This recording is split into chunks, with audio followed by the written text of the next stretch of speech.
Chapter 12. What? Meanwhile, out of the blue, Sue called me to tell me she needed some money.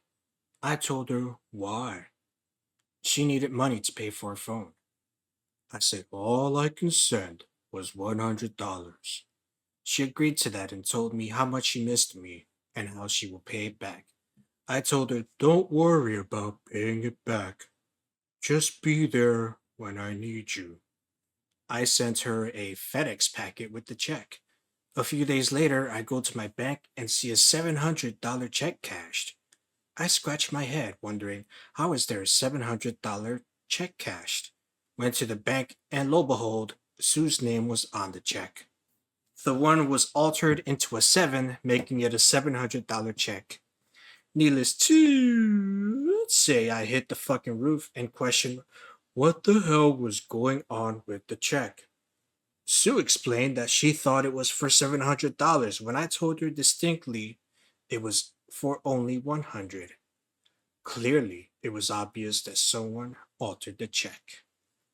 The FedEx packet was sent to LaDonna's place because Sue was staying there, and I had no intentions of sending it to her roommate's place. Sue then accused LaDonna's daughter for opening the check and altering the check. I said, that makes no fucking sense. Her name was on the check still. Then Sue said, believe what you want then. I said, where's the money? And she explained that she spent it. I said, God damn it, you could go to jail for check fraud. She said, I honestly thought you wrote it for the amount. She said, you aren't going to turn me in. I said, I'm not sure what I'm going to do. A few days later, LaDonna confirmed to me that there was no way that her daughter altered any checks, and it made no sense because Sue's name was on the check. I acknowledged it and said, I know. Then LaDonna told me Sue was sleeping with her boyfriend and caused them to break up. I said, no way. And she said, it's true. I said, Sue is getting out of control and is a downright user. Meanwhile, I was planning to open my DJ karaoke business and was going to invest more money and do private parties. I invested in a mixing board, Dairy Queen 15-inch speakers, and a mixing board. I was getting set up with a company called Oasis Karaoke and left the courier company. Nigel was going to give me gigs, but got more wedding gigs on my own. I remember doing a karaoke gig at a French cuisine establishment. The lady was a very eccentric French lady and hopped on uppers. Establishment called Bellevue Bakery. Mostly was a fine dining establishment, but catered to the karaoke crowd on the weekends. I remember while some old lady was leaving the restaurant, she was shaking her cane at me, saying, turn down the music off.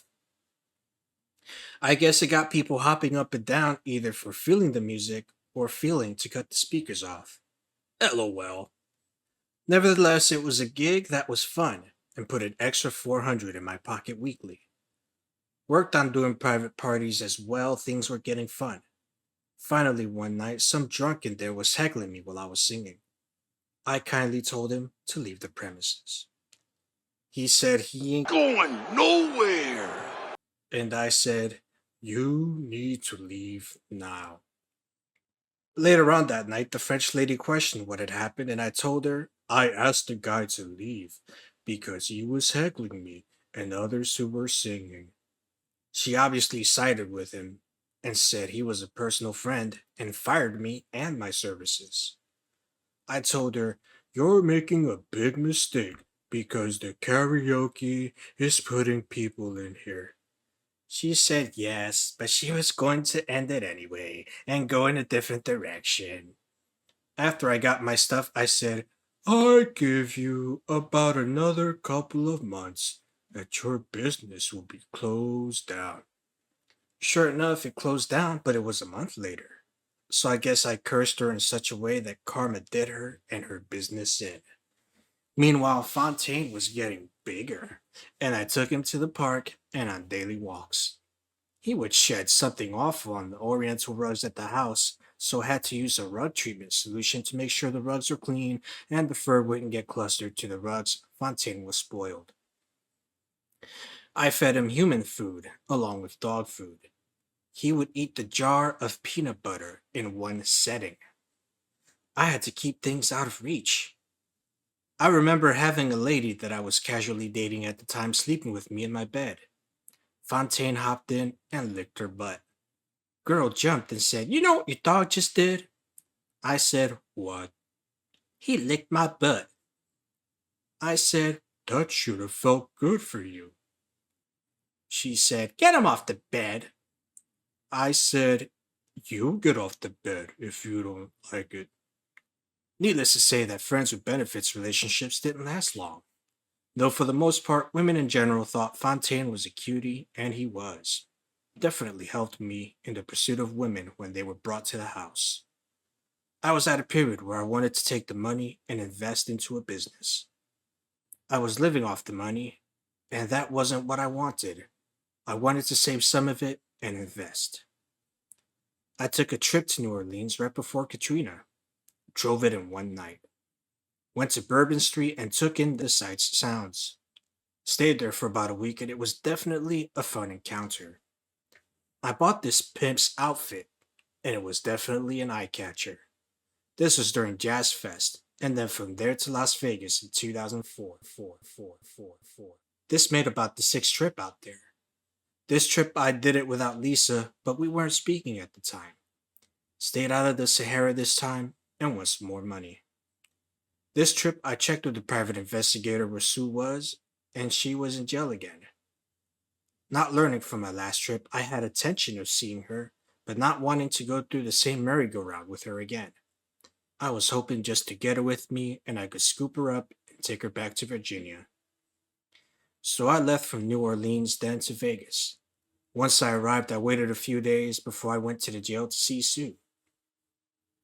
After 4 days in Vegas, checking out the sight and sounds, I went to the Clark County Jail.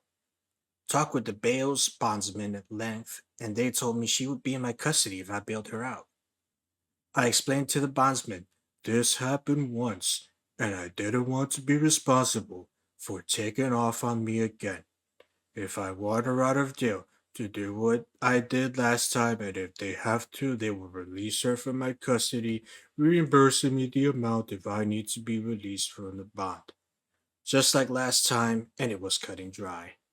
That afternoon, I went to visit Sue, and in the line, I saw her roommate in the line, and he spotted me. The bitch was in line and walked up to me and said, "The inmates are given one visit a day, and he wanted to visit her." I said, "It ain't going to happen." I drove out here to see her, and all the time he would hang up the phone when I called for her. This time he was going to have to take a walk. He said, "Let me see her." I said, "Not a snowball's chance in hell." I said, "How it feels to not being able to see her. I'm here and I'm seeing her." It was poetic because he walked out the line with his face in his tail. When I saw her, I walked up to the window and said, "I'm going to bail you out, but before I do, we're going to have an understanding. I'm not risking any more of my time dealing with the drama. If you want to give me a fair shake, you'll come with me to Virginia." She said, "Yes, we could talk about it. I just want to get out of here. No tricks, scamming, or playing games. As long as you know I can release the bond at any time, and by me getting you, you're under my custody. And if you leave me, I can release the bond. Do you understand me, Sue?" She said, "Yes, babe, just get me out of here." So I released the bond, and off we went to my hotel room at Luxor.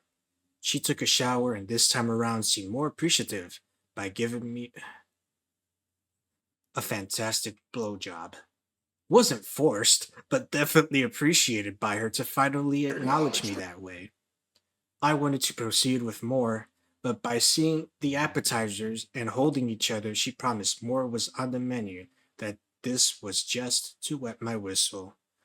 LOL, I said, Then, well, Hell hell yeah! yeah. So finally, for the first time, she seemed appreciative of my efforts by giving me an oral blowjob. Finally, a step in the right direction.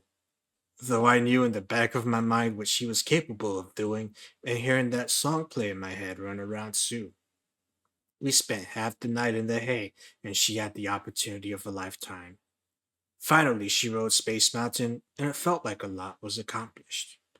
Finally, feeling her juices and feeling her body next to mine slapping back and forth. So then I said to myself, she's coming to Virginia back home with me. Next morning, I went to the fashion mall on the strip. I bought her a big 24 karate rock to place on her finger and said, "You and I are going to be married and we are going back to Virginia." Forgiving her about the check, she seemed to finally appreciate me and my talents. But still, in my mind, the faster I got her back home with me as my wife, she couldn't go running back to those other deranged bitches. Finessing her seemed to be what I needed to do.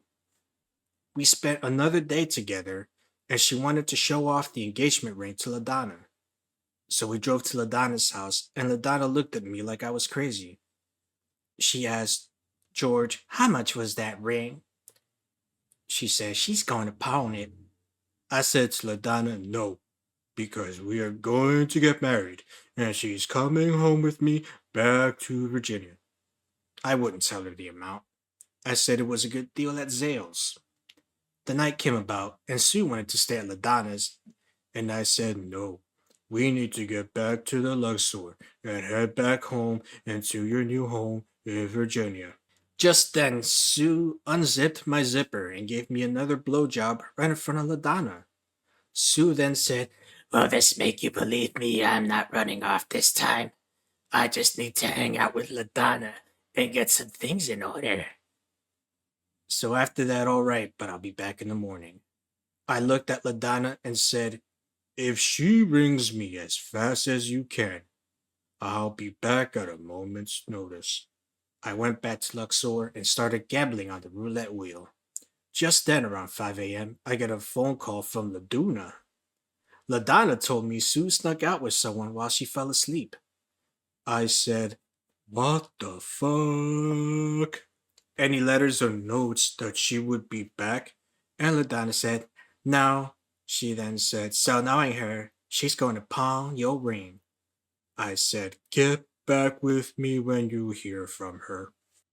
I then proceeded to call the magistrate and then the bondsman. Supposedly, she told me that I was off the bond. I said, "How is that?" She said, she said Sue came in with the money to release you from having custody. Then I said, "How in the fuck is that possible?" Then I realized it had to be the fact she hawked the ring. Asked the bondsman if she used the ring or paid cash. Bondsman proceeded in saying, "No, it was cash and no collateral." I said, "Are you sure if there was a ring used?" She said no.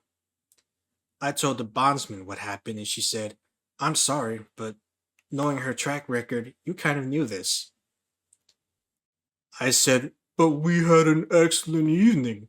I guess she played me once again. Feeling all kinds of emotions, I was angry to say the least. I called back LaDonna and told her and asked if she spoke to Sue. LaDonna then said no, but when she calls me, I'll let you know.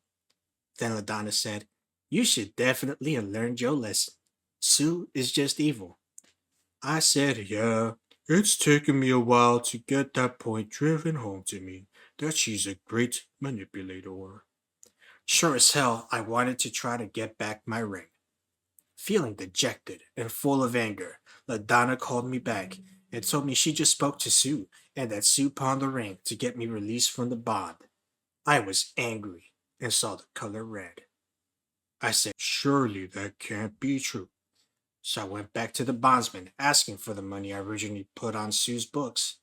She said, "That's not refundable." I said, "How in the hell isn't it not?" She released me, so I need to be giving the original money I put on her books back. Bondsman said Sue paid the bond off completely, and I would need to get what I put up from her. Shit, what the fuck? I was so angry. Not only did she scam me out of the engagement ring, she scammed me out the bond money.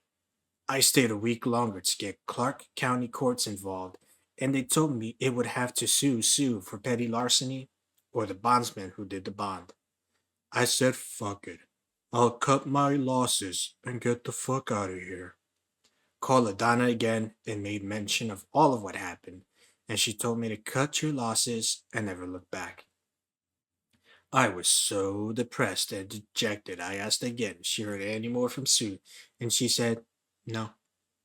Then I said to LaDonna, I feel really bad if she would like to hang out and join me for a drink. She said, you come here, and I'll cook you some dinner. So I went by, and LaDonna cooked me some dinner, hung out with her, and she gave me a massage. No sex, of course, but the temptation was there. I went back home and told myself this was it with Sue. So I thought, at least for the time being, leaving maybe a backdoor possibility with LaDonna. At this point, it was an option that I played with. After that, I was heading back home.